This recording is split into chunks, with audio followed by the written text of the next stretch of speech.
Okay, so in this video, I want to look at quadratic regression. Specifically, how do I do a quadratic regression using the TI-84 graphing calculator?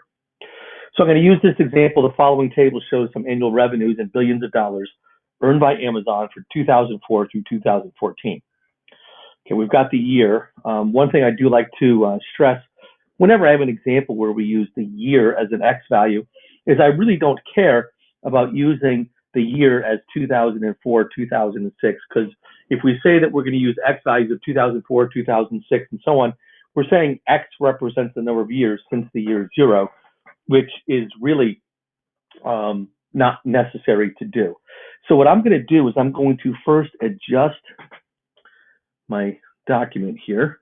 I'm going to adjust my years so that I have year 4, 6, 8, 10, 12, and 14. So X represents the number of years since 2000. So 2010 is year 10. Let me make this 2000 a little bit easier to read. 2010 would be year 10 since it's 10 years after 2000. 2021 would be year 21. Okay. So first of all, is a linear model best for the data? And in a previous video, I've done linear regression. And you'll recall that for a linear function, the amount of change should be the same each year, or in this case, for each 2-year cycle. So you notice the revenue increased by $4 billion, then $8 billion, and then $15 billion, and so on.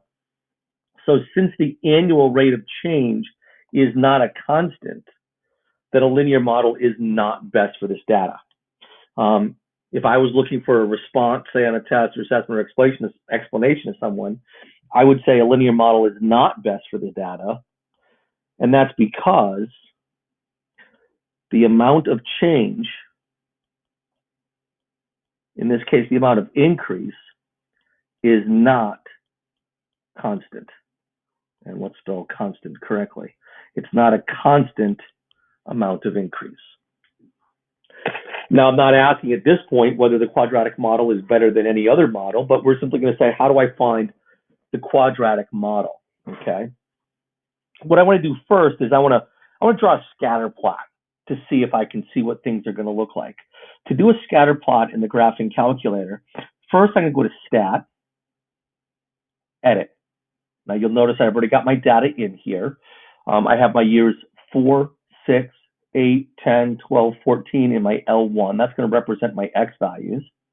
My L2 is 7, 11, 19, 34, 61, and 89 billion dollars. Okay, if I go second quit, I'm back to my home screen. I got here by pressing Stat and then number 1, Edit. And to put in the data is very simple. I just press 4, Enter, 6, Enter, and the data shows up. To do a scatter plot or a stat plot, I'm going to find the stat plot right above the y equals here, press second, stat plot. I'm going to select number 1. Now my scatter plot was already on. The default is that it's off. So I'm going to come in here, I'm going to put my cursor onto the on, and I'm going to press enter and select the type of graph that I want. And I want the scatter plot, which is the first one right here. Okay. The X values, I put those into L1, and my Y values, I put those into L2. Okay. The key stroke, in case those are not L1 and L2, second 1 would give an L1. Second 2 would create the L2. The marks, you can use the box, a plus, or a dot. In my experience, I feel that the boxes are a little bit bigger and the dots are a little bit smaller on the smaller side. I kind of like the pluses. So that's kind of what I use here. The color is irrelevant. Okay, now the next best thing to do, rather than just pressing graph and hope to see your plot, my recommendation is that you always go to zoom and see number 9 here. Number 9 says zoom stat. So you can either cursor down till you get to the 9 and press enter, or you can simply hit the 9 button and you'll get your scatter plot. Okay, let me clear this out. And there's your scatter plot. Now you notice that the plot looks a little curved. So a linear model is not great for this data. In fact, the quadratic model is going to be better for this data than the linear model. To find the quadratic model, I'm going to again press the stats, and I want a cursor to the right to find calculate. Okay, now in this list are all the regression options.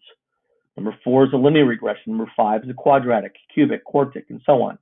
We want to do number 5, the quadratic regression. To select number 5, I'm simply going to press the 5.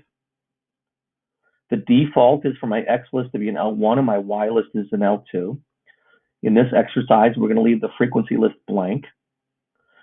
Store RegEQ. RegEQ is the regression equation. What I like to do is go to alpha, and then the trace button here, see it says F4? That's function 4, and now I want to select number 1, Y1, and so now when I calculate, the calculator will give me the regression equation. So the quadratic model is Y equals, actually, you know, I'm going to use F of X equals, F of X equals 0.875X squared minus 7.536X plus 23.571. And you notice the A, the B, and the C value here in the calculator, and they go into the A, B, and C in the regression equation. So this would be the quadratic model that best fits that data. Okay, you'll notice that the R squared value is 0.998. The R squared value is a measure of the strength correlation, and that's extremely close to 1. So it's a very good approximation. The quadratic does a very good job estimating the data. Okay.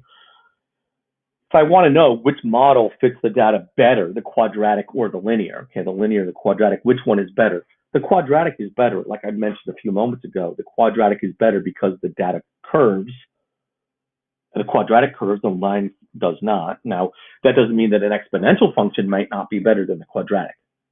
But of the two, linear or quadratic, the quadratic is better because of the curve of the data. Lastly, for part B here, if I want to use the quadratic regression model to predict Amazon's revenue in 2020, remember that my F of X is 0.875X squared minus 7.536X plus 23.571. And again, 2020 is 20 years after the year 2000, so my X value would be 20. Okay, so since my X value is 20, I would find F of 20, which is 0.875 times 20 squared minus 7.536 times 20 plus 23.571. And I could do that on my home screen on my calculator. But what I recommend doing, right, we're at the graph, see how that line, how closely that line fits the data. So here it says, what I would do is here, see where it says calculate? I go to second calculate, and number 1, press value. So if I enter 12, the revenue I would expect for Amazon based on the function would be $59.14 billion. I want 20, so I'm going to hit calc value. Now my X value is going to be 20.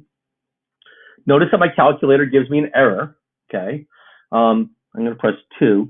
The reason for the error is if I select window, you'll notice that the X max here is 15, meaning in my graph, 2, 4, 6, 8, 10, 12, 14, okay?